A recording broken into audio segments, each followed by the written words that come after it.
Tuve que modificar porque algo me pasó con la plataforma y el link anterior lo perdí.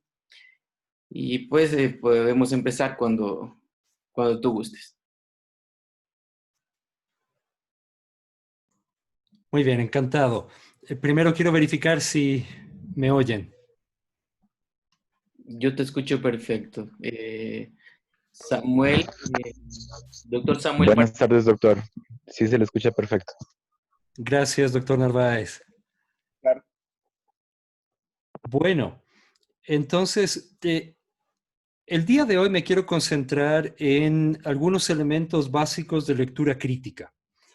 Y voy a empezar primero con un modelo genérico de lectura crítica de la literatura científica que podemos aplicar a muchos de los artículos que leemos habitualmente.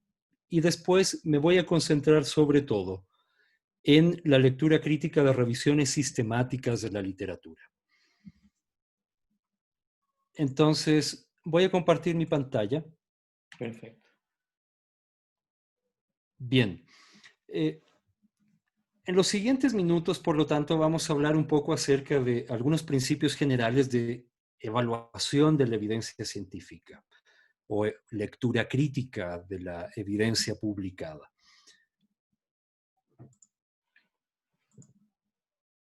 Lo primero que debemos tener claro es que no todo lo que se publica va a cambiar la forma en la que practicamos la medicina. Yo les mencionaba la semana anterior que de cada 100 artículos científicos que uno puede encontrar en diferentes bases de datos o en revistas científicas, menos del 3 de cada 100 van a cambiar la forma en la que podríamos practicar hoy. El 97% de los artículos, por lo tanto, son evidencia que está más relacionada con ciencias básicas y que no tienen aplicación inmediata en nuestra práctica profesional, en nuestra práctica clínica. Y esto ha llevado hace muchos años a clasificar los artículos en dos grandes grupos. La evidencia orientada a la enfermedad, que ven aquí a la izquierda como DOES o Disease Oriented Evidence, versus los POEMs o evidencia relevante orientada al paciente, Patient Oriented Evidence That Matters, es decir, qué cosas realmente van a cambiar los desenlaces que le importan a los pacientes. Por poner un ejemplo, podríamos encontrar un artículo en una revista que nos menciona que hay una nueva droga que probablemente reduce los niveles de glucosa en sangre. Y uno podría decir, ok, uno más, ¿y lo puedo aplicar? No necesariamente.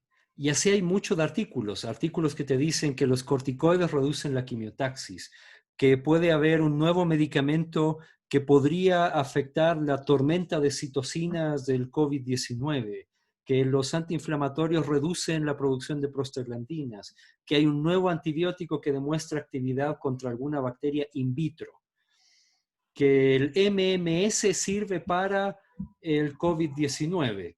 O sea, podemos encontrar un montón de literatura de ese estilo, pero que no necesariamente ha sido evaluada en pacientes en primer lugar o que no va a cambiar los desenlaces relevantes en los pacientes.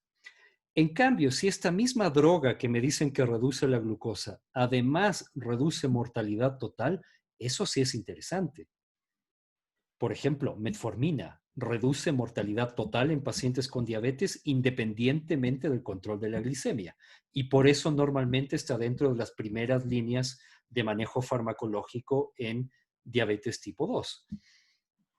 Si me dicen, por ejemplo, que el uso de corticoides reduce mortalidad asociada al asma en niños, bueno, entonces no me olvidaré de tratar de incluir en lo posible un corticoide en niños que tengan asma. O si me dicen, por ejemplo, que hay un nuevo antibiótico que es más barato y que tiene menos efectos adversos en el manejo de alguna infección, eso probablemente sí va a cambiar mi práctica profesional. Por lo tanto, siempre que lean el título de un artículo, pregúntense, ¿este es un artículo que podría cambiar la forma en la que estoy practicando la medicina hoy. Y para saber eso, lean el título y lean las conclusiones. Si las conclusiones del artículo no van a modificar lo que ya están haciendo, no vale la pena leer el artículo. Y por lo tanto, contrario a lo que muchos nos dicen de que no leas solo el título y las conclusiones, más bien es lo primero que hay que hacer. Y es lo primero que hay que hacer para saber si vale o no vale la pena seguir leyendo el artículo.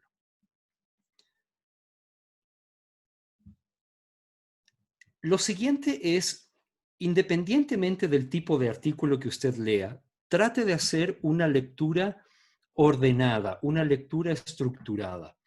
Y de la misma forma en la cual planteamos este acrónimo de PICOR o PICOT para la pregunta clínica al hacer nuestras búsquedas, podríamos plantear este otro acrónimo, el PP-ICONS, para la lectura crítica de casi cualquier artículo.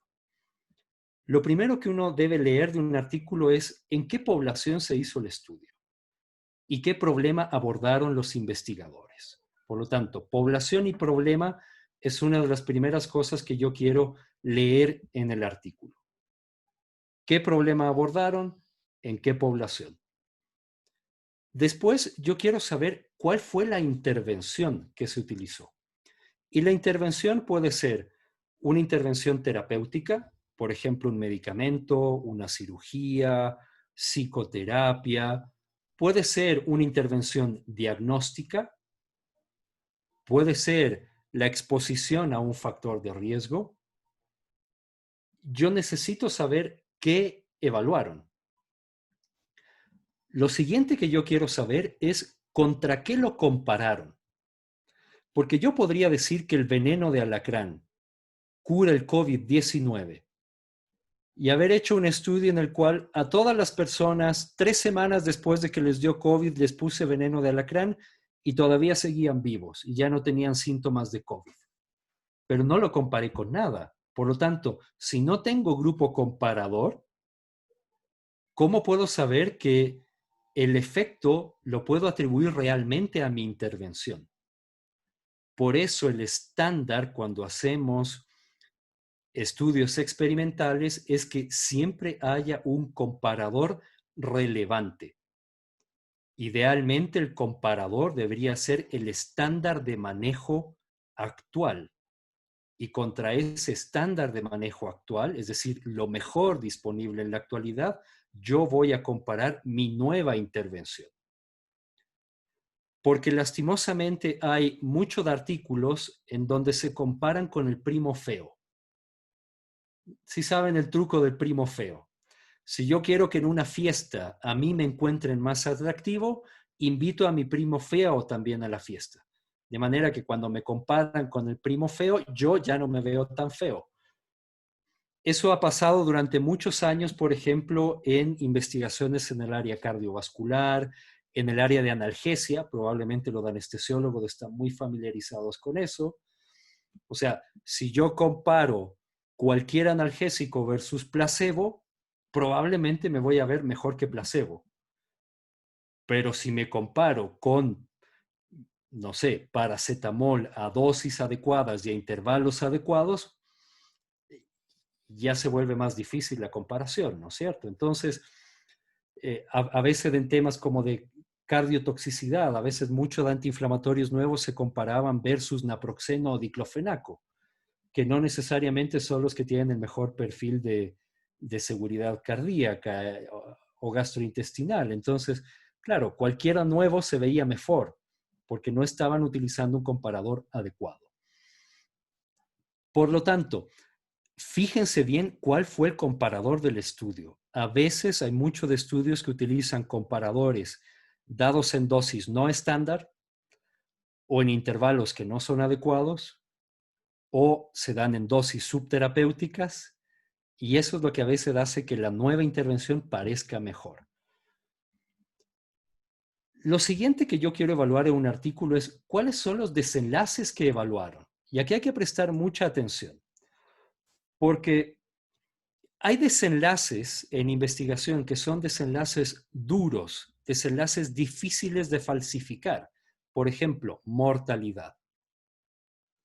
Y hay desenlaces, en cambio, que son desenlaces blandos o fáciles de falsificar.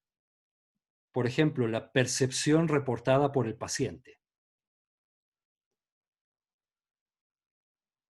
Muchas veces también los desenlaces utilizados en los estudios son desenlaces indirectos o desenlaces subrogados o subrogantes. Por ejemplo, era muy clásico en los estudios de bifosfonatos en manejo de osteopenia y osteoporosis, utilizar como desenlace de los estudios los cambios en la densidad mineral ósea. Y se sacaron muchos bifosfonatos al mercado demostrando que reducían de forma significativa la resorción ósea. Pero al final las pacientes se fracturaban igual y se morían igual. Por lo tanto, cuando uno evalúa los desenlaces de un estudio, hay desenlaces que son importantes. Por ejemplo, mortalidad. Por ejemplo, eventos que se puedan verificar fácilmente. Por ejemplo, eventos cardiovasculares graves, infartos, enfermedad cerebrovascular, insuficiencia cardíaca, etc. Y en cambio hay otros desenlaces que normalmente miden variables fisiológicas, cambios de glicemia, cambios de cifras de presión arterial, cambio de niveles de biomarcadores, que no necesariamente son desenlaces importantes. Hay que fijarse también en los estudios, hay que poner mucha atención en los estudios que utilizan desenlaces combinados. En estos llamados composite outcomes o desenlaces compuestos o combinados, en donde meto en un solo saco muerte o evento cerebrovascular o algún otro evento. Mientras más eventos combino, es más fácil de alterar las estadísticas del estudio. Por lo tanto, cuidado con esos estudios en donde el desenlace de interés fue un desenlace combinado. Siempre es mejor tener estudios en donde se hayan evaluado desenlaces duros y probablemente uno de los desenlaces más difíciles de falsificar es la muerte. Y solamente después de revisar todo esto, ahora sí me fijo en los números, porque si el estudio estuvo bien hecho, la población fue seleccionada de forma adecuada, el problema que investigaron es relevante para mi práctica profesional, la intervención es una intervención factible, accesible en mi medio y que yo podría utilizar. El comparador fue el estándar de manejo para esa enfermedad. Los desenlaces estudiados fueron desenlaces importantes para los pacientes. Recién ahí me voy a fijar en los números o en la de estadísticas. Y una de las primeras cosas que me quiero fijar en los números es si el número de pacientes fue adecuado. Porque cuando tengo estudios con muestras o con números de participantes muy pequeños, cualquier resultado es más probable que se deba al azar y no necesariamente a la intervención que fue evaluada en el estudio. Por eso también hay que ser cautos y a veces de esperar a que la evidencia madure. No es tan adecuado tomar el último estudio publicado esta semana o el día de ayer y querer implementarlo inmediatamente en la práctica, porque como en cualquier proceso hay que esperar a tener datos maduros y eso muchas veces significa esperar más tiempo a que hayan más estudios, se hayan sumado más participantes antes de sacar conclusiones de manera anticipada. Es lo que nos está pasando en este momento, por ejemplo, con la hidroxicloroquina. Ustedes ya vieron que salieron 2 estudios publicados en revistas muy importantes y ambos estudios acaban de ser retractados por los autores porque no pudieron verificar todos los datos primarios de los estudios y por lo tanto ya había menos certeza de los análisis estadísticos que hicieron. La OMS lanzó una alerta hace poco diciendo que se detengan los estudios con cloroquina o hidroxicloroquina, pero ahora, cuando se han retractado estos estudios, dice, bueno, vamos a continuar y esperemos a ver qué dicen estudios con mayor número de pacientes y en donde probablemente hayan menores sesgos de selección. Por eso es bueno ser cauto antes de lanzarnos a ser adoptadores tempranos o adoptadores rápidos de la evidencia que se publica. Ya nos ha pasado en varias ocasiones también que utilizamos medicamentos que han sido lanzados al mercado hace poco tiempo y después de un año o de unos pocos meses el medicamento es retirado del mercado por eventos adversos y por problemas de seguridad. Nos pasó con el Rofecoxib, nos ha pasado con medicamentos contra la obesidad, nos ha pasado con alguna de estatinas y otros más que se podrían mencionar. Si los números de participantes fueron adecuados, ahora me fijo si las estadísticas utilizadas por los investigadores fueron o no apropiadas. Por lo tanto, no pierdan su tiempo yendo directamente a la de estadísticas, a los RRs, a los ORs, sin haber evaluado primero si el estudio realmente puede o no puede cambiar lo que ya estás haciendo ahora. Entonces, leo el título, leo las conclusiones, veo si el problema estudiado fue relevante, si la población es parecida a la población con la que yo trabajo, la intervención del estudio es factible en mi práctica, el comparador fue un comparador relevante, los desenlaces estudiados son desenlaces importantes, difíciles de falsificar, el número de participantes fue lo suficientemente grande, recién ahí me dedicaré a ver el detalle de la de estadísticas. Por ejemplo, aquí tengo un estudio en donde me hablan de una revisión sistemática y un metaanálisis en donde comparan el uso de solución salina hipertónica para pacientes víctimas de trauma que están hipotensos. Al parecer, el número incluido de participantes en los estudios es importante, 1.162 pacientes con lesiones. Los estudios son comparables, hay una heterogeneidad, un I cuadrado del 0%, y en este caso veo que tengo un riesgo relativo de sobrevida a la alta hospitalaria. Sobrevida es un desenlace importante, es un desenlace relevante. Sobrevida a la alta hospitalaria, en donde quienes recibieron solución salina hipertónica tuvieron apenas un 2% más de sobrevida, aparentemente, que los pacientes que recibieron soluciones isotónicas. Sin embargo, cuando vemos aquí en el abstract el intervalo de confianza, resulta que se cruza de un lado al otro al 1. Es decir, podría ser que hay menor sobrevida o podría ser que hay mayor sobrevida. Por lo tanto, no hay diferencias entre hipertónica o isotónica. La conclusión es, no hay diferencia importante en los desenlaces clínicos, es que uso soluciones hipertónicas versus isotónicas. Por lo tanto, si no hay diferencias, seguiré haciendo lo que hago, que es dar soluciones isotónicas. Así que la solución salina por ahora va muy bien y los cristaloides siguen yendo muy bien en la reanimación en pacientes víctimas de trauma. No tengo por qué cambiar mi práctica. El resultado de este metaanálisis más bien refuerza lo que ya estoy haciendo. Y por lo tanto, si la conclusión no va a cambiar lo que ya hago, ¿para qué voy a perder tiempo leyendo todo el detalle del estudio?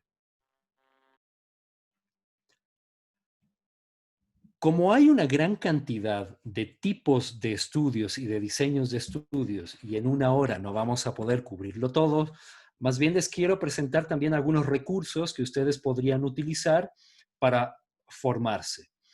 Una de las primeras herramientas que yo les recomiendo son las herramientas de lectura crítica de esta red que se llama Red CASPE. CASP fue un programa de entrenamiento a profesionales de salud que se originó en el Reino Unido. Y este programa, que tenía como título Critical Appraisal Skills Program, fue traducido completamente al español y ahora ustedes se encuentran en esta dirección, redcaspe.org, todas las herramientas y plantillas de lectura crítica de artículos para diferentes diseños. Entonces van a encontrar, por ejemplo, herramientas sobre cómo leer ensayos clínicos, herramientas de cómo leer revisiones sistemáticas, cómo leer artículos que evalúan pruebas diagnósticas, artículos de teología, artículos o guías de práctica clínica. Y básicamente son una serie de preguntas que uno tiene que hacerse conforme va leyendo el artículo. Y hace poco todo esto fue condensado también en una publicación, bueno, ya no es tan poco, es del 2015, fue condensado en una publicación de Juan Bautista Cabello que se titula Lectura crítica de la evidencia clínica. Probablemente lo encuentren disponible también en algunas librerías o para la venta ya en Ecuador también. El libro se llama Lectura crítica de la evidencia clínica y básicamente utiliza las mismas herramientas de lectura crítica de este programa de la red CASPE.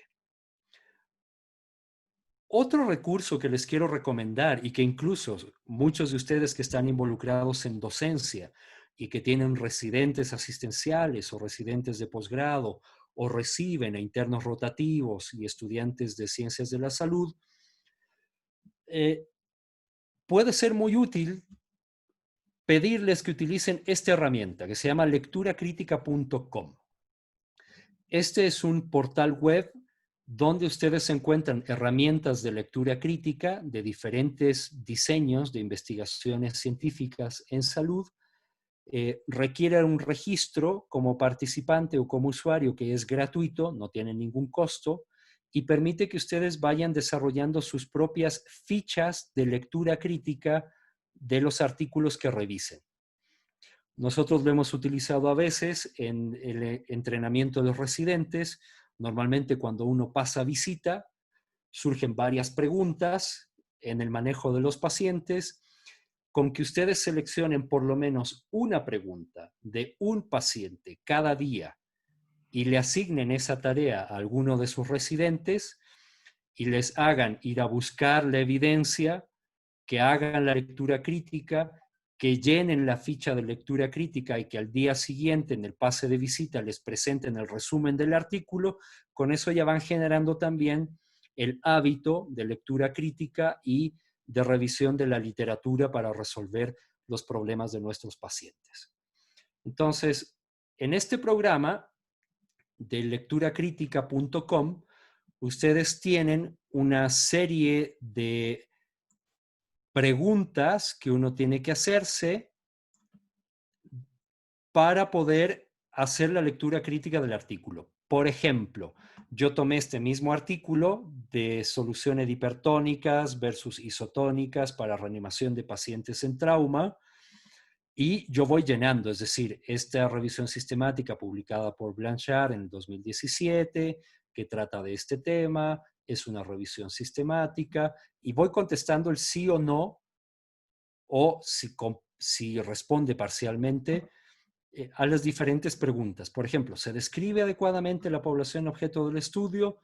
Leeré el artículo y a partir de ahí yo emitiré un juicio y diré sí o no, o parcialmente, o no consta en información. Y cuando ya completo todo esto, el programa emite una calificación, evalúa la calidad del artículo a partir de la información que tú retroalimentaste, y lo más interesante es que te permite generar esto. Te permite generar una tabla de evidencia en donde tú puedes resumir todo lo que está en el artículo, incluso exportarlo a Word o a un PDF, por ejemplo, como para entregarlo como tarea al día siguiente en la presentación de la guardia. ¿Mm? Así que ya les estoy dando malas ideas para los que son docentes. Entonces, miren, ustedes podrían tener, bueno, obviamente aquí hay campos que no he completado, pero podrían pedirle al residente que presente la ficha de lectura crítica del artículo. En lugar de tú darle la respuesta, bueno, anda a leer, haz la lectura crítica del artículo y mañana conversamos. Porque si yo le estoy dando al estudiante o al residente todo el tiempo la respuesta, al final simplemente repiten lo que les decimos, pero no desarrollamos pensamiento crítico. Más bien ahí hay que devolver las preguntas. ¿Mm?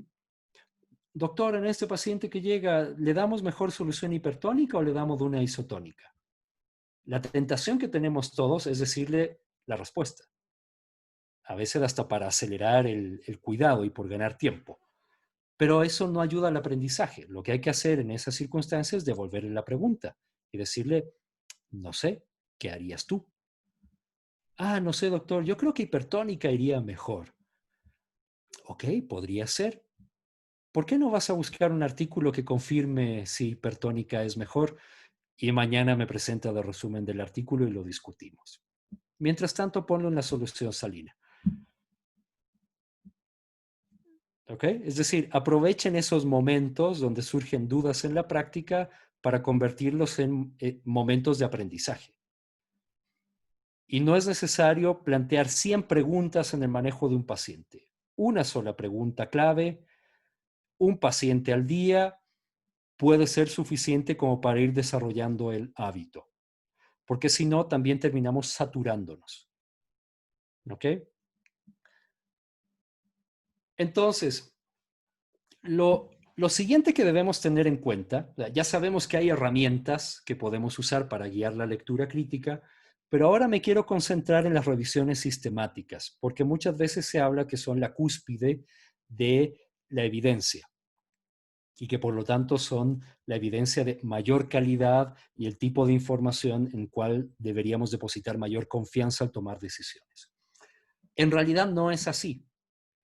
Porque en la pirámide antigua de la evidencia, en la pirámide tradicional de la evidencia, asumíamos que las revisiones sistemáticas de los metaanálisis estaban en la cúspide y normalmente estas revisiones sistemáticas se hacían a partir de la información presentada por los ensayos clínicos controlados y esto era lo que nosotros creíamos que era la evidencia de mayor calidad. No necesariamente. Y explico por qué. Porque en realidad, y lo vemos a la derecha, la calidad con la que se realizan los ensayos clínicos es variable. Hay ensayos clínicos de buena calidad y hay ensayos clínicos de mala calidad.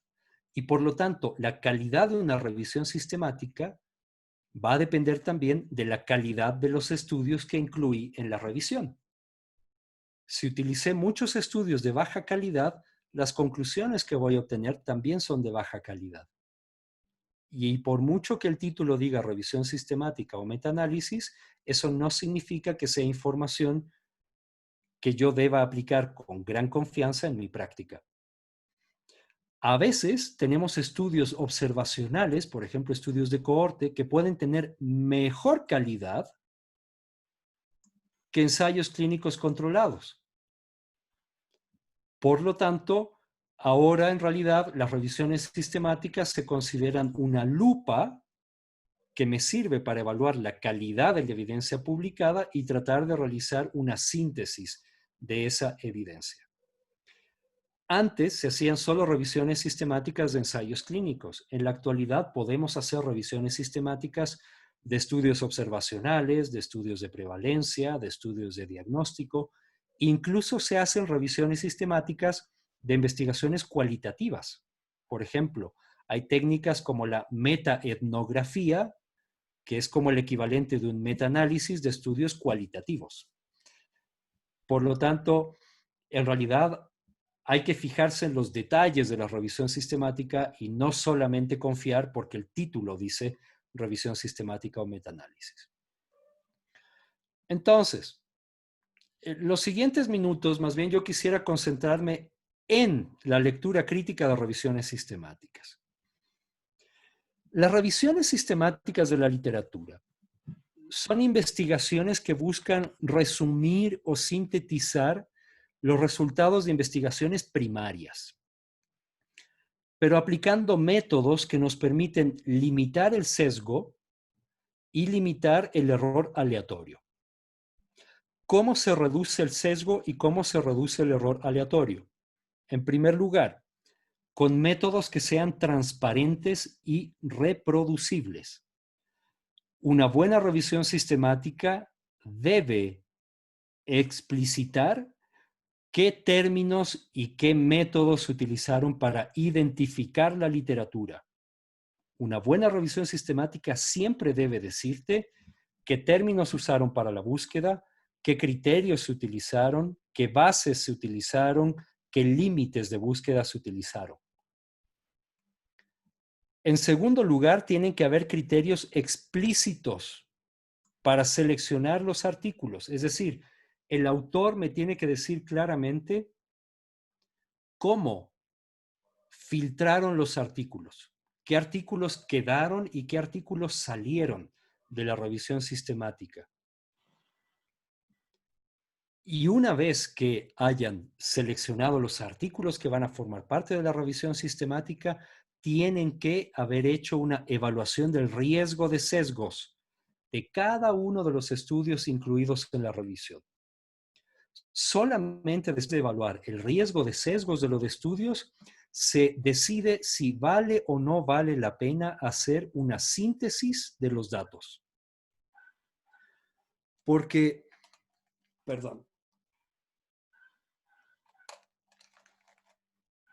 si los estudios que yo voy a incluir son de mala calidad, no sería adecuado hacer un metaanálisis. Y eso podría a veces amplificar los errores o amplificar los sesgos. Entonces, aquí me comí una E en revisiones. Otro de los sesgos muy importantes es que las revisiones sistemáticas se van a hacer solamente con los artículos que hayamos podido identificar y con los artículos que estén publicados. Y por lo tanto, una buena revisión sistemática debe mencionar también qué técnicas estadísticas usaron para evaluar el sesgo de publicación. ¿Qué es el sesgo de publicación? El sesgo de publicación se da por la tendencia que tenemos a nivel mundial de darle prioridad a los artículos que reportan resultados positivos. Y también se le da prioridad a aquellos artículos que tienen financiamiento, por ejemplo, a los auspiciados por alguna industria. Por lo tanto, si nosotros tomáramos todos los estudios que hay sobre un tema e hiciéramos una curva normal que incluye el poder o la potencia del estudio y la variabilidad de resultados del estudio, lo que deberíamos obtener es una especie de curva normal, en donde yo tengo pocos estudios que tienen gran poder o gran efecto y con poca variabilidad de los datos. Y voy a tener muchos estudios de menor calidad, es decir, con menos muestra y probablemente con resultados de mayor dispersión, de mayor variabilidad. En otras palabras, si yo hiciera una curva de distribución, debería tener pocos de estudios muy buenos y muchos estudios no tan buenos o malos que tienen mayor variabilidad de los resultados. Y por lo tanto, debería identificar estudios en ambos lados de la distribución. Si solamente identifico estudios en un lado, como aquí, me están faltando estos. Y esto me indica sesgo de publicación. ¿Ok? Por lo tanto, cuando tengo esta especie de pirámide, pero que está truncada a un lado en donde me faltan estudios, probablemente hubo sesgo de publicación. Y los autores tendrán que hacer ajustes en lo de análisis tomando en cuenta esta información faltante, que tal vez está guardada en un archivo o nunca se publicó. Bien, entonces, ¿cómo se hace una revisión sistemática? Para hacer la lectura crítica de una revisión sistemática, yo debo entender bien cuáles son los pasos para hacer una revisión sistemática.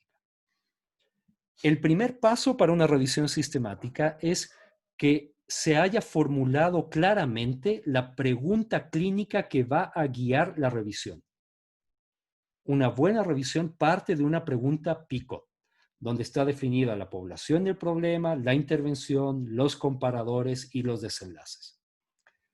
Y esto es lo que determina los criterios para incluir o excluir artículos.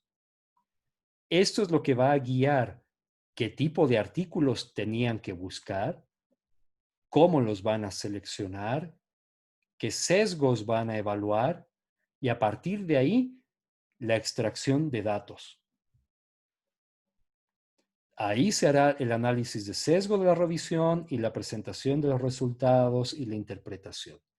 En realidad, estos 4 primeros pasos, o 5, si incluimos el riesgo de sesgos, evaluación de sesgos, son clave para saber si la revisión sistemática fue buena o no. Y aquí me voy a cambiar un ratito de presentación.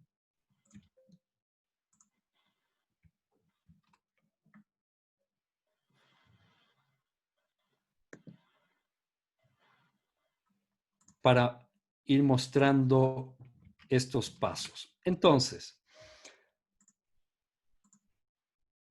si yo quisiera hacer una revisión sistemática, yo empezaría primero especificando cuál es mi pregunta de investigación. Por ejemplo, esto fue parte de una revisión que tuvimos que hacer para comparar diferentes medicamentos para hemofilia A y B. Y lo que queríamos saber era de las terapias de puenteo que existen para hemofilia, cuáles son mejores en pacientes que ya han desarrollado inhibidores. Ustedes saben que en pacientes con hemofilia que ya han recibido múltiples transfusiones o múltiples administraciones de factores de coagulación, muchos de ellos desarrollan anticuerpos inhibidores. Y después, en las administraciones subsiguientes del tratamiento, es menos eficaz porque la persona inhibe el factor de coagulación que le estás dando porque ya desarrolló anticuerpos. Y esa es una complicación muy frecuente en los pacientes con hemofilia. Entonces, lo importante aquí es que nosotros hemos planteado una pregunta PICO. Y a partir de definir cada uno de los componentes de la pregunta PICO y los desenlaces de interés para esa enfermedad, planteamos cuáles serían los términos que vamos a utilizar en nuestra búsqueda. El ejercicio que hacíamos la semana anterior. Entonces, busco todo lo que haya de hemofilia A o hemofilia B. Voy a buscar cada uno de los medicamentos que me interesan, los diferentes desenlaces, etc. Normalmente, una buena revisión sistemática debe publicarte estas hojas de resumen o fichas de resumen de las estrategias de búsqueda. Si ustedes ven, por ejemplo, revisiones sistemáticas publicadas en la biblioteca Cochrane, al final en los anexos encuentran toda esta información. Porque esto debería permitir que cualquier otra persona que quiera repetir la búsqueda debería ser capaz de hacerlo con los datos que le estoy dando. Y eso es lo que hace mi revisión: transparente, reproducible y sujeta al escrutinio público para que otros puedan detectar si la información que yo estoy presentando es adecuada o no. Una buena revisión sistemática debe desarrollar además una forma de seleccionar los estudios que voy a incluir. Entonces, en este caso es como si yo estuviera haciendo un ensayo clínico en donde voy a seleccionar participantes, pero en lugar de seleccionar personas, estoy seleccionando artículos. Y por lo tanto, yo debo definir, por ejemplo, qué tipos de pacientes deberían estar incluidos en el estudio. Este fue una revisión sistemática de pacientes que tenían infarto de miocardio y en los cuales se iba a evaluar angioplastia primaria versus fibrinolisis. Entonces, están especificados los criterios de inclusión, qué pacientes, qué intervención, qué comparador, qué eventos deben incluirse, por ejemplo, mortalidad total, mortalidad cardiovascular, infartos, revascularizaciones. El diseño, si mi revisión, perdón, es de terapéutica, yo debería concentrarme en buscar ensayos clínicos. ¿Ok? Y esto se hace para cada artículo que yo encontré en la búsqueda. ¿Cumple o no cumple los criterios? Si cumple los criterios, lo incluyo en la revisión. Si no cumple los criterios, lo excluyo. Y si tengo dudas, lo converso con el colega con el que estoy haciendo la revisión para tomar una decisión o llamamos a un tercero para que decida. Una vez que hice todo esto, busqué los artículos en diferentes bases de datos, evalué los criterios de elegibilidad, hago mi flujograma prisma. El prisma es este gráfico de flujo en donde yo debo reportar qué bases se utilizaron en la búsqueda, cuántos resultados se encontraron en cada base de datos, cuántos de estudios fueron excluidos y por qué razones, cuántos de estudios pasaron a la siguiente fase para ya leer el texto completo y de estos, con cuántos me quedé al final. Toda revisión sistemática debería obligatoriamente incluir este gráfico. Si no lo incluye o no lo detalla, hay que dudar de la calidad de esa revisión sistemática porque no están siendo lo suficientemente transparentes en mostrarte cómo fue el proceso de selección de los artículos. Y esto también te habla de las limitaciones. Por ejemplo, si yo no incluí bases de datos que incluyan literatura latinoamericana, probablemente las conclusiones no sean tan aplicables para mi población. Después, los autores tendrán que hacer la evaluación de riesgo de sesgos. ¿Qué sesgos se evalúan? Se evalúan sesgos de selección de la población. Se evalúan sesgos de realización del estudio, por ejemplo, del seguimiento.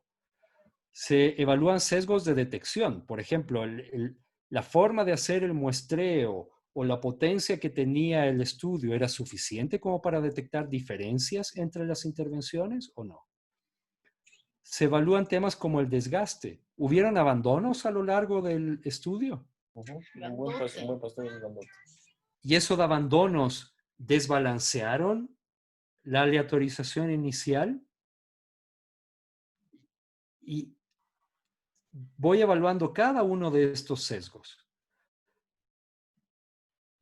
Porque solo después de haber evaluado los sesgos, ahora yo debería quedarme con una tabla como esta, en la cual yo puedo ver, por ejemplo, qué estudio fue de mejor calidad, porque tiene menos sesgos, tiene bajo riesgo de sesgos, que está aquí en verde, versus qué estudio tuvo probablemente un mayor riesgo de sesgos o menor calidad de reporte. Y esto va a influenciar después en la calidad de los resultados que yo presento en la revisión sistemática y también en cuánta confianza yo puedo poner en la información que voy a obtener al final de mi revisión sistemática. Todo esto se hace al final para poder obtener los números de cada estudio. Por ejemplo, si yo hago un estudio, una revisión sistemática donde quiero comparar fibrinolisis versus angioplastia y comparar reducción de mortalidad total, reducción de mortalidad cardiovascular, reingresos, revascularizaciones, complicaciones, de cada estudio que incluí en la revisión sistemática, yo debería obtener el número de participantes que presentó el evento y la proporción, es decir, a qué porcentaje corresponde. Y eso es lo que me va a permitir calcular, por ejemplo, el riesgo relativo de la intervención y otras medidas de efecto. Por poner un ejemplo, si aquí yo tuve 5 muertes de 10, Por lo tanto, la mortalidad fue 50%. Y aquí yo tuve, me voy a inventar, 10 muertes de 10. Y por lo tanto, el riesgo de morir fue 100%. Al calcular el riesgo relativo, yo voy a dividir mi 50% de riesgo de morir en el grupo de intervención, dividido para 100% de riesgo de morir en el grupo control, y voy a tener mi riesgo relativo, por ejemplo, 0.5.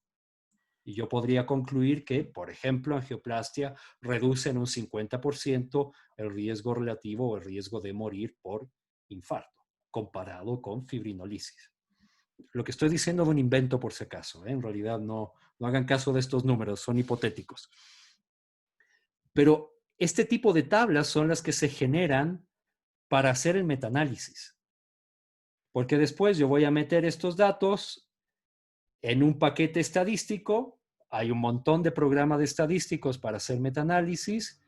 Se pueden hacer incluso en Excel. Y en donde la tabla que yo voy a utilizar para meter los datos es básicamente una matriz en donde yo tengo el nombre del autor, el año en que se publicó el estudio, el número de personas que tuvieron el evento en el grupo experimental, el número de personas que no tuvieron el evento en el grupo experimental y la suma, el total de participantes en el grupo experimental.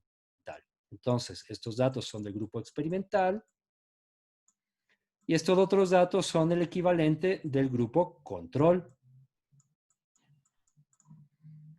¿Cuántos sí tuvieron el evento? ¿Cuántos no tuvieron el evento? Y la suma de estos dos, o sea, el total de participantes en ese brazo del estudio. Y con eso después uno pone un comando súper fácil. Hazme el metaanálisis tomando en cuenta las columnas A, B, C y D. Calcule el riesgo relativo. Y el resto ya es decirle cómo quiero que me presente el gráfico. Y ya tengo mi metaanálisis. O sea, esto toma 5 minutos. Hacer esto en un metaanálisis toma 5 minutos. Lo que toma meses es la estrategia de búsqueda, el identificarlo de estudios, leer cada uno, evaluar el riesgo de sesgos, sacar los datos e ir preparando la base para hacer el cálculo del metaanálisis. Y esta es la información que uno va a ver presentada después en la publicación. Y así te presentan muchas veces la tabla de resultados del metaanálisis. Ya vamos a ver qué significa cada uno de estos datos. Y te van a presentar también esto de manera gráfica. Por ejemplo, aquí tengo este riesgo relativo de 0,74 y su intervalo de confianza representado aquí. El 0,74 corresponde a el punto central de esta línea horizontal. Aquí está el intervalo de confianza inferior y aquí está el intervalo de confianza superior. Y el tamaño del cuadrado es el peso relativo que tuvo ese estudio en el metaanálisis. Mientras más participantes tenga un estudio y mientras mayor precisión tengan los resultados, más grande va a ser este cuadrado. Este otro estudio, por ejemplo, tuvo mucha dispersión de sus resultados. Ustedes pueden ver que tiene un intervalo de confianza muy amplio y tuvo poquito poder. Representó apenas el 3.9% de todos los datos del metaanálisis. La suma del peso de cada uno de los estudios siempre tiene que dar 100. Por lo tanto, un metaanálisis no es nada más que calcular una especie de promedio ponderado de las diferentes medidas de efecto de los diferentes estudios. Me explico de nuevo. Un metaanálisis básicamente lo que hace es tomar el resultado del estudio, por ejemplo, el riesgo relativo, y multiplicarlo por un peso relativo que calcula dependiendo del tamaño muestral y de la magnitud del efecto de cada estudio. Si yo multiplicara, por ejemplo, 0,74 por 0,67 más 0,40 por 0,039 más este por este más este por este, debería darme 0,64. ¿Sí? Y eso del metaanálisis. O sea, no hay tanta ciencia detrás. Si queremos simplificarlo, es nada más que una especie de promedio ponderado de las medidas de efecto que obtuvo cada estudio incluido en el metaanálisis o en la revisión sistemática. Y esto es lo que me van a representar como un rombo. De manera que este riesgo relativo de 0,64 corresponde a la parte media del rombo y los extremos del rombo corresponden a los de intervalos de confianza. ¿Ok?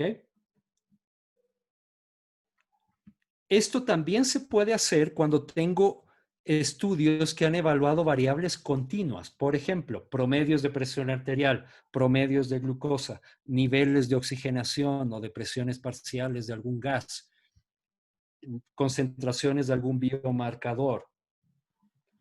La única diferencia es que en la tabla de datos, ahora yo ya no voy a tener cuántos sí presentaron y cuántos no al efecto, sino que voy a obtener el número de participantes del grupo experimental, el valor promedio del desenlace que yo medí, supongamos que esto era concentración de alguna sustancia, la desviación estándar. Y lo mismo para el grupo control. ¿Cuántos en el grupo control? ¿Qué valor promedio tuvo el grupo control? ¿Y qué desviación estándar tuvo el grupo control? Y con eso puedo graficar, hacer el mismo cálculo, con la diferencia de que ahora voy a tener una diferencia de promedios. En lugar de riesgos relativos voy a tener diferencias de promedios porque estoy comparando dos promedios. Y voy a poder hacer igual el promedio ponderado dependiendo de cuánto peso relativo tuvo cada estudio. Si yo multiplico el promedio de efecto del estudio por el peso del estudio y sumo, voy a tener el valor final del metaanálisis. El mismo principio. Y esto también se puede presentar de manera gráfica. La diferencia es que aquí, como es una medida continua, en realidad el punto que me están presentando aquí fue el valor de la diferencia promedio entre grupo intervención y grupo comparador. Y así para cada estudio, y me presentan la medida de resumen. Todo esto se presenta de manera estandarizada. Entonces, tienen que ponerte el prisma, tienen que presentarte los forest plot y tienen que presentarte tablas de resumen de resultados.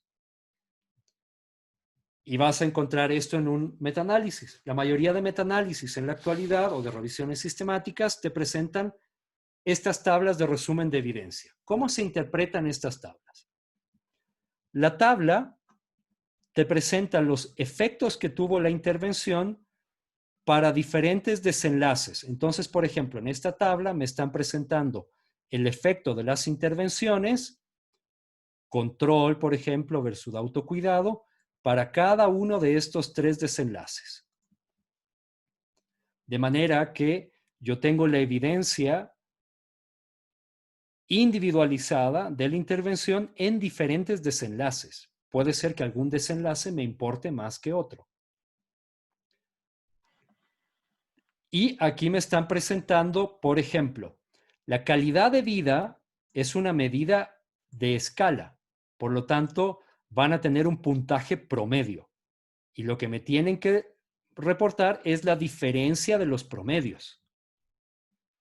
En cambio, morirme es un desenlace dicotómico. ¿Me muero o no me muero?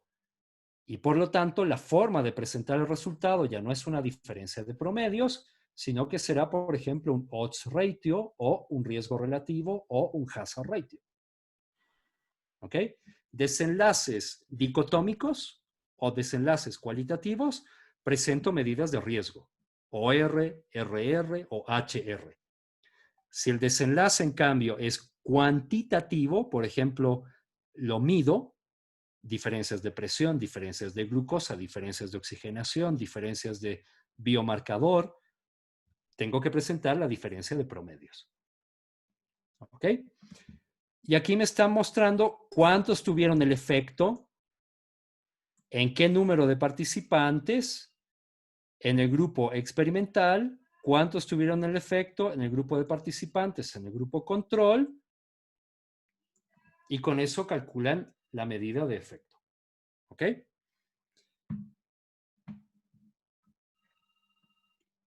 Y dependiendo de la cantidad de riesgo de sesgos que haya tenido el estudio, me van a decir si la calidad de la evidencia para ese desenlace es alta, es moderada, es baja o muy baja. ¿Ok? Alta serían 4 cruces, moderada 3, baja 2 cruces y muy baja 1 cruz. De otra forma de presentación de resultados, ¿sí? Cambia un poco la tabla, a la larga es lo mismo. ¿Ok? Los desenlaces,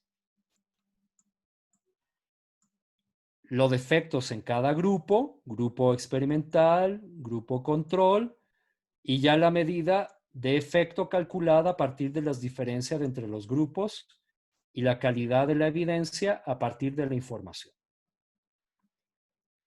Por ejemplo, aquí en este estudio yo puedo concluir que el autocuidado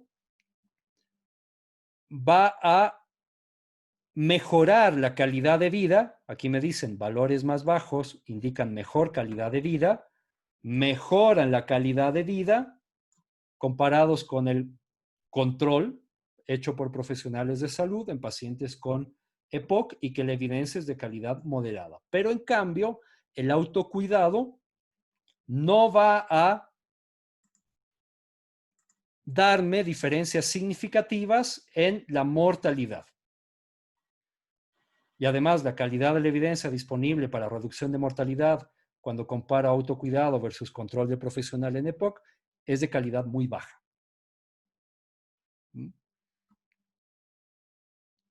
Entonces, si yo pongo una guía de práctica clínica que hay que fomentar autocuidado, no puedo decir que es porque reduce mortalidad, porque la evidencia no lo sustenta.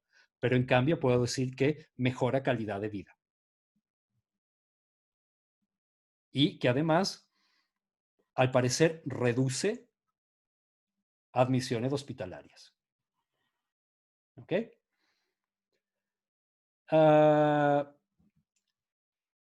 Este gráfico que están viendo es el llamado forest plot. Este es un forest plot y lo van a encontrar con mucha frecuencia en los metaanálisis. Un forest plot te presenta de manera gráfica los resultados del metaanálisis, que son estos de aquí. Y te va a presentar los estudios incluidos, te va a presentar cuántas personas presentaron el evento del total de participantes del grupo experimental, cuántas personas presentaron el evento del total de participantes en el grupo control, y a partir de ahí te calcula la medida de efecto. Por ejemplo, el riesgo relativo, el odds ratio, subintervalos de confianza, y esto te lo pone de manera gráfica. Y eso te lo presenta para cada uno de los estudios incluidos en el metaanálisis. Ustedes pueden tener mucha información solo viendo el forest plot. Por ejemplo, si aquí yo veo cada uno de los estudios, automáticamente sé que el estudio 5 fue el estudio que tuvo mayor peso en el análisis de los datos. Y fíjense además que es el estudio que tuvo el mayor número de participantes. Solo con ver esto, eso ya lo sabía. Puedo ver, por ejemplo, que el estudio número Uno tuvo mucha variabilidad de los resultados. Puedo ver también que la evidencia es inconsistente porque tengo efectos a un lado y a otro lado del 1. O sea, tengo estudios a favor y tengo estudios en contra de la intervención. Ninguno con diferencias significativas. Y al juntarlos, tengo esta medida de resumen, este rombo, que tampoco me da diferencias significativas porque está incluido el 1 en el intervalo de confianza. Por lo tanto, la conclusión al ver esto es que no hay diferencias significativas entre la intervención versus el comparador en la enfermedad que hayan estudiado. Como estoy mezclando información de estudios, como estoy combinando diferentes estudios, la otra cosa que me interesa en un metaanálisis es saber si podía o no podía combinarlo de estudios. Los de estudios incluidos son lo suficientemente homogéneos como para poder combinarlos, porque si son homogéneos los puedo combinar. Pero si los estudios son muy diferentes entre sí, son heterogéneos, no debería combinarlos. Porque lo que yo quiero hacer en un metaanálisis es preparar jugo de manzanas verdes. Y eso significa que yo fui al mercado, me demoré 9 meses en seleccionar las mejores manzanas verdes, vi que todas eran verdes, del tamaño adecuado, las preparé adecuadamente y las puse en la licuadora para tener mi jugo de manzanas verdes. Pero si yo no fui cuidadoso en la selección de los estudios y tengo manzanas mezcladas con peras o con mangos y papayas, al meter los datos en la licuadora estadística del metaanálisis, no voy a tener jugo de manzanas verdes, voy a tener un punch de frutas. ¿Eso dónde lo veo?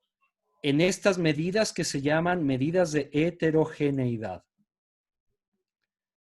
Ustedes van a ver en la mayoría de forest plots este cálculo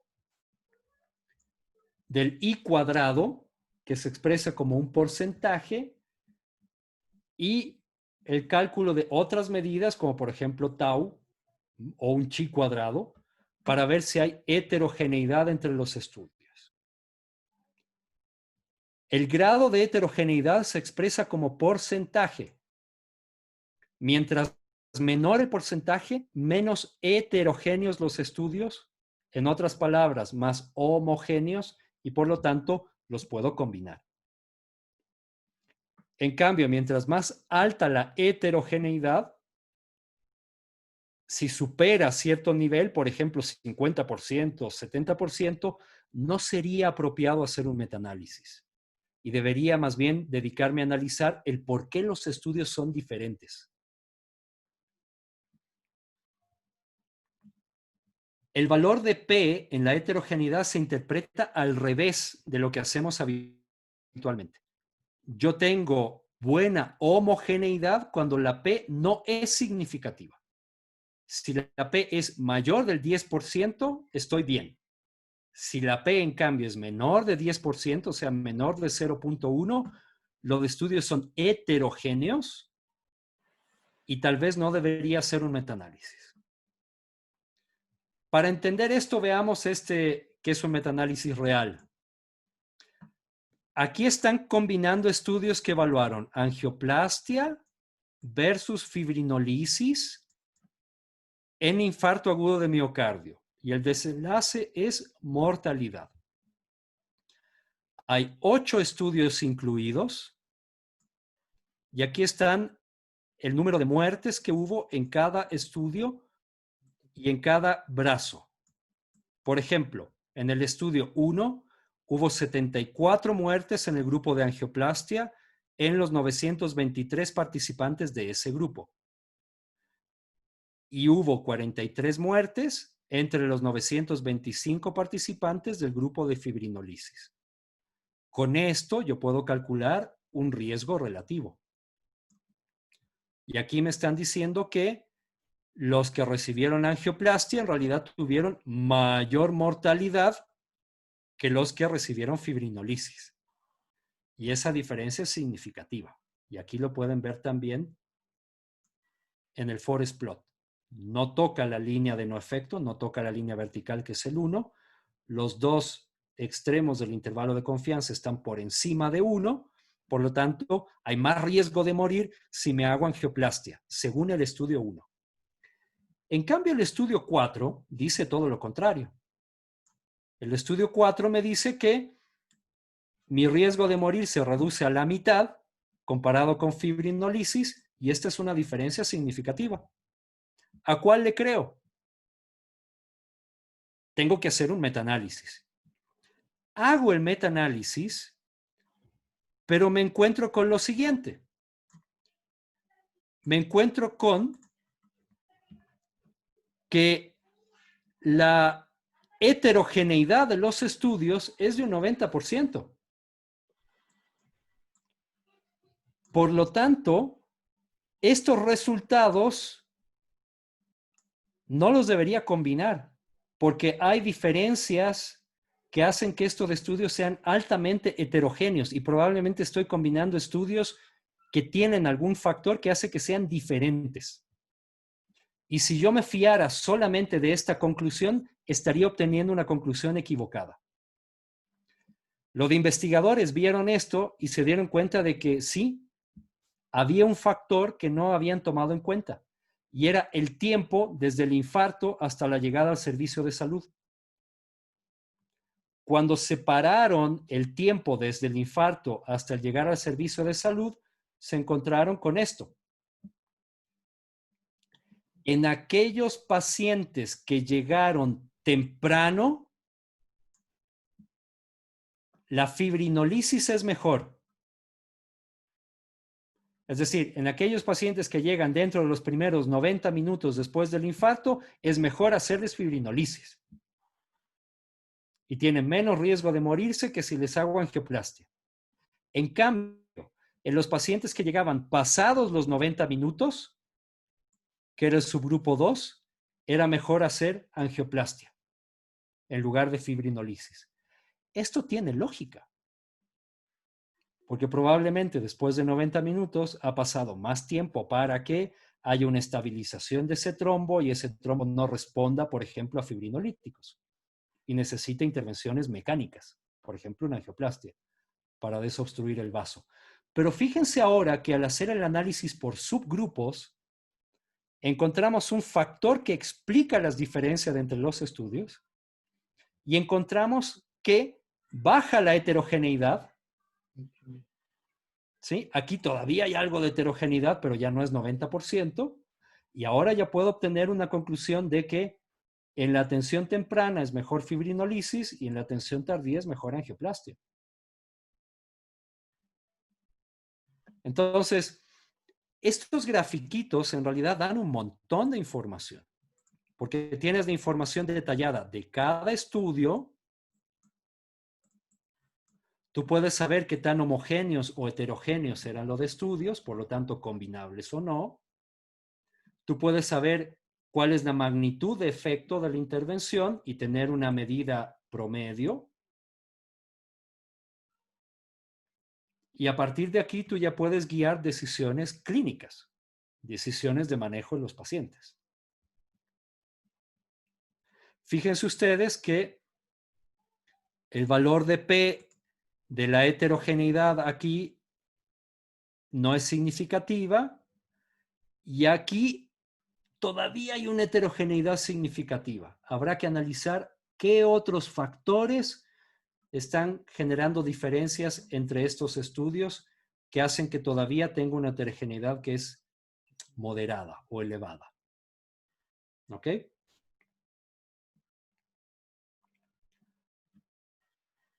Finalmente, hay que fijarse también en este otro gráfico que se llama funnel plot o gráfico de embudo.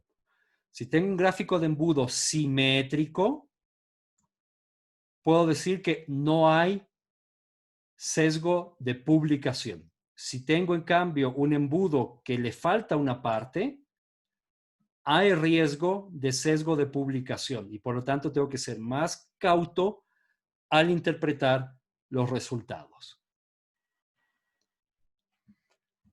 Todas estas consideraciones las encuentran en un checklist que se llama instrumento Amstar o herramienta Amstar. Por lo tanto, si yo quiero hacer la lectura crítica de una revisión sistemática, yo debería leer la revisión sistemática junto con el checklist Amstar. Y aquí tienen las preguntas de calidad. ¿Hay un diseño a priori? Es decir, ¿se publicó, por ejemplo, un protocolo de la revisión sistemática? ¿Dos personas por separado hicieron la evaluación de los estudios? ¿Hicieron una búsqueda exhaustiva de la literatura, incluidas búsquedas manuales y literatura gris?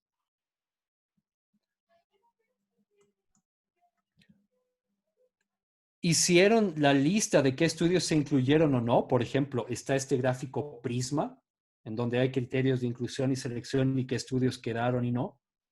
¿Te dan el detalle de cada estudio incluido? Si ustedes revisan las revisiones de la biblioteca Cochrane, al final siempre encuentran esa información en los anexos. ¿Evaluaron la calidad de los estudios? ¿Usaron la evaluación de la calidad de los estudios para formular conclusiones? Por ejemplo, decirte la calidad de la evidencia para cada desenlace. ¿Es moderada, es alta, es baja o muy baja? ¿Combinaron adecuadamente los estudios? Por ejemplo, ¿te dan chi cuadrados o i cuadrados para ver la homogeneidad o heterogeneidad? Porque si no te lo reportan, te está faltando información importante para interpretar los resultados. ¿Evaluaron el sesgo de publicación, ya sea con un gráfico de embudo o con pruebas de regresión? Se mencionan los conflictos de interés, porque yo puedo hacer una revisión sistemática pagada por una farmacéutica y pongo solo los estudios que me interesan.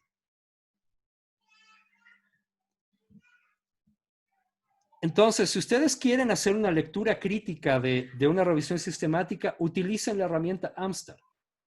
Y eso lo encuentran también en estas hojas de lectura crítica, en lecturacritica.com. Ahí tienen todas estas preguntas y pueden ir respondiendo sí o no, y al final tienen su tabla de resumen que evalúa la calidad del artículo. Para terminar, no los quiero cansar mucho. ¿Cuál es el futuro de las revisiones sistemáticas? El futuro es este, los llamados metaanálisis en red. Lastimosamente, no todos los estudios comparan todas las intervenciones que quisiéramos entre sí. Y a veces hay comparaciones que nunca se han hecho. Pero si yo tengo estudios que se han comparado, por ejemplo, yo quiero saber la relación entre B y C, pero no hay un estudio. Aquí yo tengo un vacío de información. No hay estudios cabeza con cabeza que hayan comparado B con C. Pero B sí se ha comparado con A y C sí se ha comparado con A. Por lo tanto, tengo un comparador común. Si yo tengo estudios con un comparador común, indirectamente yo podría saber cuál es la relación entre B y C. Por lo tanto, hacer una comparación indirecta. Ese sería un metaanálisis con comparaciones indirectas. Pero también podría, si es que hubiera, por ejemplo, un estudio observacional. Digamos que este es un estudio observacional y esto de otro eran estudios experimentales. Yo podría usar este estudio observacional para perfeccionar mi comparación indirecta y ahora hago una comparación mixta, que es más potente todavía que solo hacer la comparación indirecta. Y eso me permite crear redes, por eso se llaman network. Redes de comparaciones entre todas las intervenciones disponibles para un problema de salud. Por ejemplo, yo quiero comparar antihipertensivos entre sí y encuentro un metaanálisis en red que ha comparado todo esto de entre sí, betabloqueantes versus ARA versus diecas, pero por ejemplo no hay comparación de calcio antagonistas versus alfa bloqueantes. Pero como tienen un comparador común, yo sí podría hacer aquí una comparación indirecta.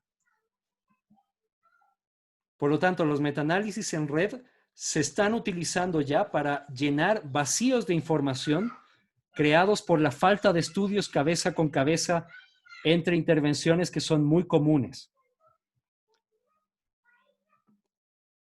Ahora, ¿cómo se interpretan estos estudios? Lo primero que yo tengo que hacer es ver la red.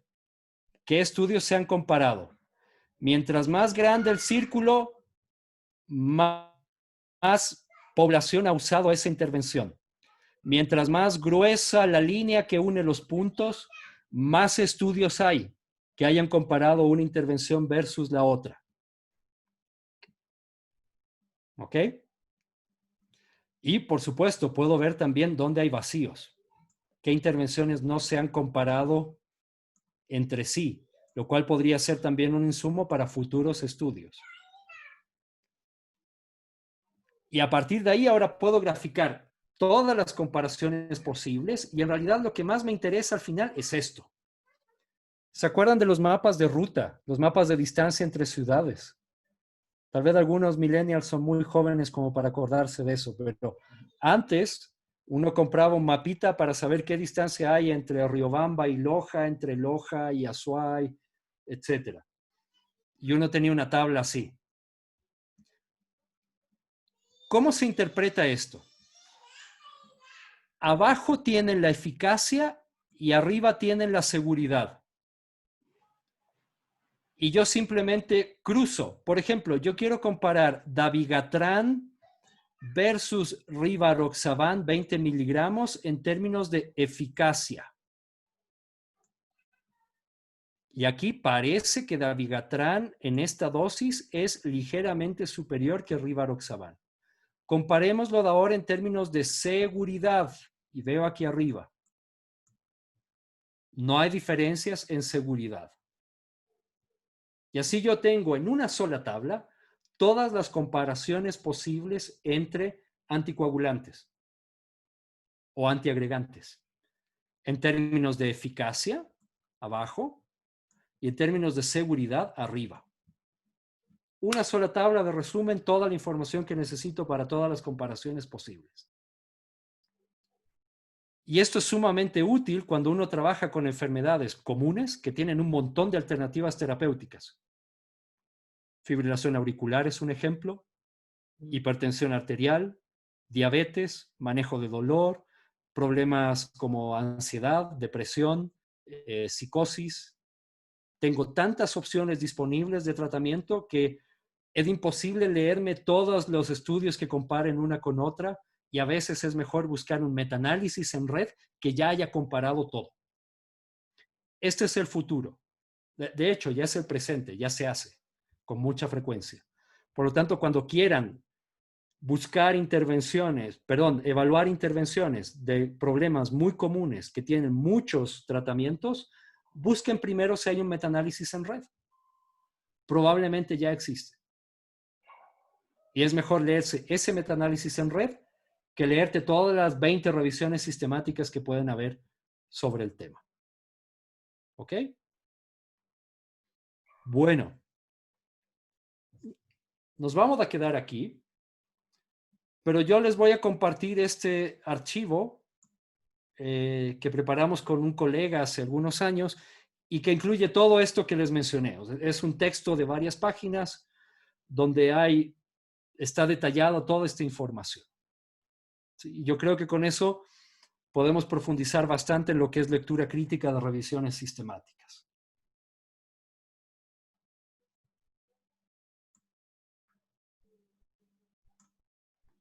No sé si hay preguntas. Tal vez hay muchas preguntas. Sí, en realidad muy interesante la charla, ¿no? Nos dejas sorprendidos en buena manera, ¿no? Ya que, y sobre todo en este aspecto de que no vale la conclusión del último estudio que salió, nos has dejado en claro que hay que ponerle mucho más énfasis a este análisis que nos presentas, ¿no? Me gustaría conocer a mí la opinión de Samuel, no sé si está Samuel por ahí, el doctor Samuel. Sí, puede... Sí, aquí estoy, Doc. Pues, o sea, súper chévere la expo del Doc. Yo pienso que es súper difícil la búsqueda más que todo de evidencia contundente, que sea 1A sobre todo.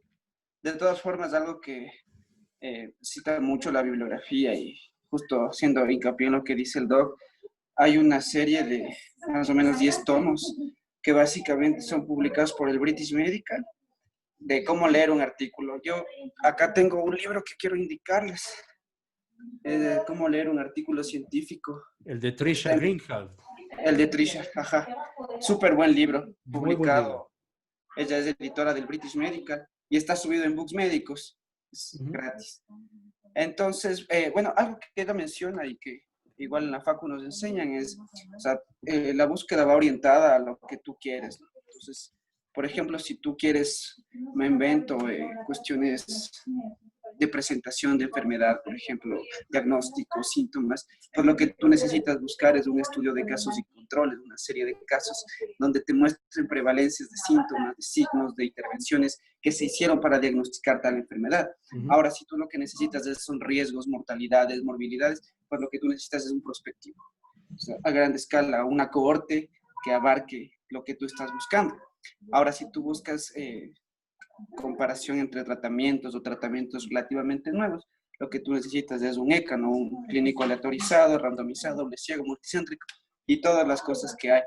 Entonces, claro, como se sabe, como dice el doc, la cuestión de las revisiones sistemáticas siguen siendo el pilar de la evidencia.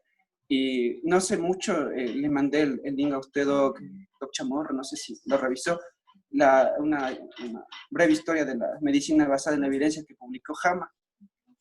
Entonces, pues el editor del New England, él dice que el problema con las revisiones sistemáticas, por un lado, es la complejidad del análisis que te representa y por otro lado es la complejidad a la realización que tú tienes de una revisión sistemática. Entonces, él estima que más o menos son 9 meses a 12 meses solo para recolección de datos y luego tienes otro año para la tabulación.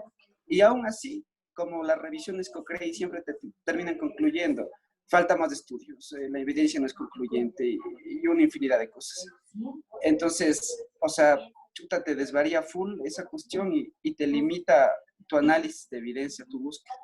Entonces, algo que me enseñaron a mí en la facu y que este libro lo menciona mucho es, por ejemplo, si tu especialidad ahora es medicina interna, si tu especialidad ahora es pediatría, si tu especialidad es nefro, pues tienes que irte a las revistas de pediatría, de nefrología, de medicina interna, ¿ya? Entonces, en función de eso, se te va a facilitar mucho la búsqueda de cuestiones que tú necesites. Ahora, no es tanto la cuestión, la evidencia en estas páginas, por ejemplo, Clinical Key, por ejemplo, tienes Access Medicine. Entonces, son páginas que tratan de alguna manera compilar todo. Y la limitación, pienso yo, con estas páginas es que no te dan, por así decir, algo tan contundente. Es más una revisión bibliográfica que lo que te hace es servirte un poco para actualizar. De todas formas, no está de más volver a las bases en algunos instantes y poder revisar este tipo de cuestiones. Eso, pienso yo, no sé.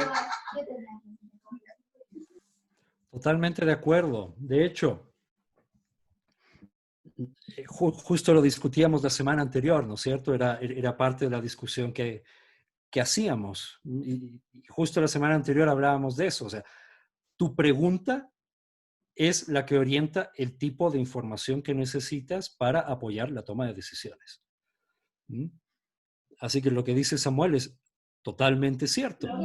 ¿Mm? Doc, perdón que le interrumpa. Una última cuestión que se me escapaba, que quería comunicarles. Recientemente acá en el New England salió un artículo de análisis de evidencia. Entonces, claro, lo que ellos plantean ahora es la cuestión de tu medicina basada en la evidencia y la evidencia aplicada al paciente. Entonces, o sea, básicamente tú para estar actualizado necesitas leerte unos 21 artículos en promedio diarios para más o menos buscarlo. Ahora, esto de la medicina, la evidencia basada en la medicina basada en la evidencia aplicada al paciente, te muestra que si tu paciente, por ejemplo, está con EPOC, entonces tu búsqueda de la evidencia va a ser basada a EPOC y a las condiciones que tú tienes en tu centro de salud. porque tú puedes leer una revisión sistemática, un metaanálisis de EPOC y no tener la facilidad de aplicar lo que ellos te dicen en tu medio. Entonces, a lo mejor tu evidencia tiene que ir guiada a ese tipo de cuestiones. O sea, cómo reproduces, cómo aplicas lo que te está buscando, lo que te botan las revistas a diario, pero a tu contexto clínico, a tu contexto en el paciente. Por eso cuando uno empieza la consulta, hay 4 preguntas clave, siempre. Es decir, si uno quiere hacer realmente medicina centrada en las personas, hay 4 preguntas clave. Primero, ¿cuál es el motivo de consulta? Y normalmente uno lo pregunta de manera abierta. Cuénteme, ¿cómo le puedo ayudar?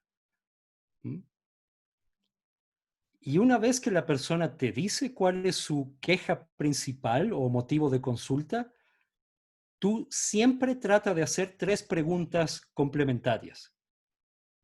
¿Qué le preocupa a la persona de su problema?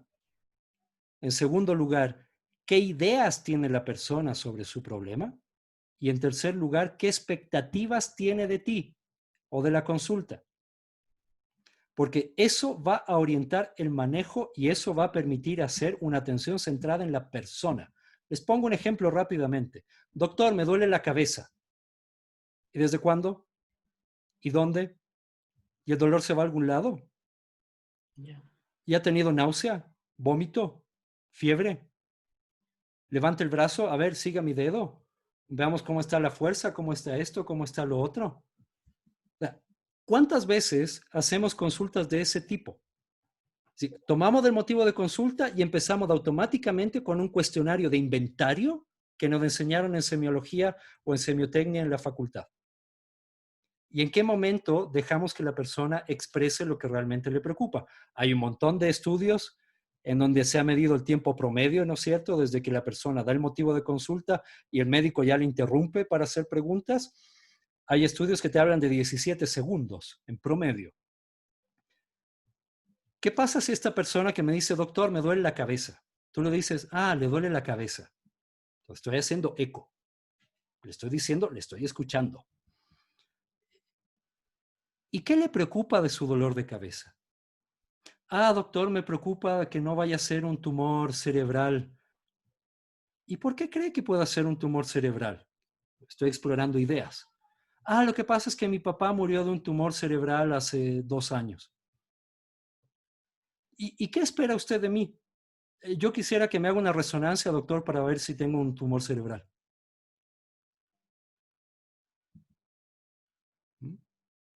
Si no hubiera hecho esas preguntas, ¿qué le preocupa? ¿Qué ideas tiene de su problema? ¿Y qué espera de mí? Hubiera perdido 15 o 20 minutos de una consulta de inventario y terminaría con un paciente que no está satisfecho y no le resolvió el problema. En cambio, si ya sé que este paciente viene por un dolor de cabeza en donde sospecha que puede tener lo mismo que su padre, bueno, tal vez sí se justifica la resonancia, pero ¿sabe qué? Primero le vamos a hacer un buen examen físico. Yo ya sé que voy a estar buscando datos de focalidad neurológica para buscar una lesión ocupativa intracraneal e iré dándole reaseguro al paciente conforme voy haciendo la consulta. Y buscaré signos de alarma, etcétera. Es decir, tenemos que abandonar el interrogatorio de inventario y hacer, sí, un interrogatorio enfocado al problema, basado en evidencias, pero también centrado en el paciente. Ese es el reto. Y eso significa reaprender la medicina. ¿Cuántas preguntas hacemos a nuestros pacientes que no tienen ninguna utilidad, que no modifican las probabilidades de presencia o ausencia de enfermedad? Y ahí hay mucho más que discutir, ¿no? Sería interesante en algún momento hablar de la parte de diagnóstico. Claro, y pienso que otra cuestión también es la limitación en el aprendizaje acerca de la cuestión de la evidencia. O sea, por ejemplo, es súper complicado. Primero, o sea, ¿cómo me explico? O sea, el hecho de saber analizar un artículo, que eso te enseña en la facultad, o si no te enseñaron luego poder tú autoaprender, es súper complicado. Entonces eso te limita, pero diría yo más del 90% en la búsqueda de la evidencia, en la búsqueda de un análisis adecuado, de la lectura crítica sobre todo. Porque, por ejemplo, si a ti no te dicen que lo mejor que se publique es en inglés, que hay tales revistas con factores de impacto elevados, que hay buscadores especiales para tal o cual cosa, tú coges, escribes, te sale algo en Medigraphic, te sale algo por ahí, y ya estás, y con eso dices que estás con evidencia. O coges y lees de la editorial, por ejemplo, Elsevier, o de la editorial Springer, y crees que eso es revista científica. Entonces creo que es una de las grandes limitantes, al menos en el contexto del país, la cuestión de la enseñanza de la evidencia. Sí, por eso también ahí hay varios consejos. El primer consejo es, necesitamos una dosis de humildad. ¿Cuántas veces hemos callado a pacientes diciendo, a ver, un momento, ¿quién es el médico aquí, usted o yo? Y adoptamos esa postura de superioridad. Y nos decimos médicos científicos, pero cuando nos ponen a interpretar un riesgo relativo, un odds ratio, un hazard ratio, una curva de Kaplan-Meier, un likelihood ratio, etcétera, etcétera, no lo entendemos. Creemos que hacemos medicina científica porque leemos del último artículo publicado en las grandes revistas clásicas científicas. Y eso tampoco es garantía, ¿no? New England y Lancet acaban de retractar este estudio de hidroxicloroquina publicado en New England y Lancet. Y tal vez muchos estaban basando decisiones porque lo decía Lancet o New England. Entonces, ojo con eso. O sea, si no somos siempre críticos y nos preguntamos permanentemente el por qué hago lo que hago, y si no entendemos que practicar salud basada en evidencias no es solo leer el último artículo, sino entender en qué contexto trabajo, qué quieren mis pacientes, qué tengo disponible y cuánta experiencia tengo, podríamos estar tomando decisiones muy equivocadas. Y lo último es que esto es un proceso. Por eso yo les daba este consejo de, oigan, pase de visita, surgió una pregunta, reconocer una duda e ir a buscar. Y una cosa a la vez, o sea, no saturarnos con 200 preguntas en el pase de visita. Tal vez una sola pregunta, un buen momento de aprendizaje, basta para que ya vayas generando este hábito y después leas esos 2 o 3 artículos que se publican por mes en tu especialidad y que van a cambiar la forma en la cual practicas medicina. El 97% de artículos restantes los podrás leer si tienes insomnio. Pero uno tiene que ser súper experto en lo que ve todos los días. Si yo soy médico general, tengo que ser súper experto en hipertensión, en diabetes, en resfriados comunes, etc. Porque si no, no me sirve. ¿Ok? Perfecto. Aquiles, te agradecemos muchísimas las 2 conferencias que nos has colaborado. Son de inmensa valía para nosotros. A nombre del Hospital Luis Gabriel Dávila, de las autoridades, de la Universidad Politécnica Estatal del Carchi, yo te agradezco muchísimo, ¿no? Creo que esto nos ha servido mucho y va a fomentar en nosotros, en nuestros médicos residentes, en nuestros médicos internos, cómo buscar y lo que tú dices, ¿no? Cómo ser críticos con la evidencia, ¿no? Y bueno, y para finalizar, William, ¿cuántos pacientes has callado en tu práctica?